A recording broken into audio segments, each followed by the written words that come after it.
இந்தியாவில் அதுவும் நம்முடைய தலைநகரமாக இருக்கக்கூடிய டெல்லியில் 3.25 மணி நேரம் ஒரு மீன் மார்க்கெட்டில் எரிஞ்சிருக்கக்கூடிய தீ விபத்து. 400 குடிசைகள் நாசமாச்சு. பெரிய அளவிலான பிளாஸ்ட்டு. இதை அந்நிய நாடுகளில் இருக்கக்கூடிய செய்தி ஊடகங்கள் எப்படி திரித்து வெளியிட்டது அப்படிங்கிறத தான் இந்த வீடியோவில் நம்ம பார்க்க போகிறோம். செய்திக்கு பின்னாடி இருக்கக்கூடிய கோணம், 3வது கோணம், அதையும் இந்த வீடியோவில் நம்ம அலச போகிறோம். ரொம்ப ரொம்ப முக்கியமான சில செய்தி தொகுப்புகள் இந்த வீடியோவில் இருக்க போகுது. சூழ்ச்சி செய்ததா ஐக்கிய அரபு எமிரேட்ஸ்? யாருக்கு? ஈரானுக்கு. இதற்கு பழிவாங்குமா ஈரான் அப்படிங்கிற கேள்வி.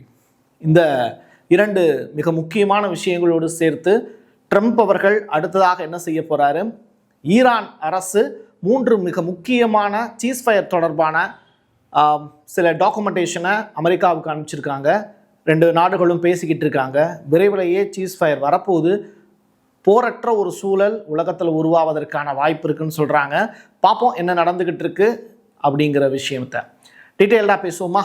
வாங்க பார்க்கலாம் உறவுகளே. இது பிரசாத் சிக்னேச்சர்.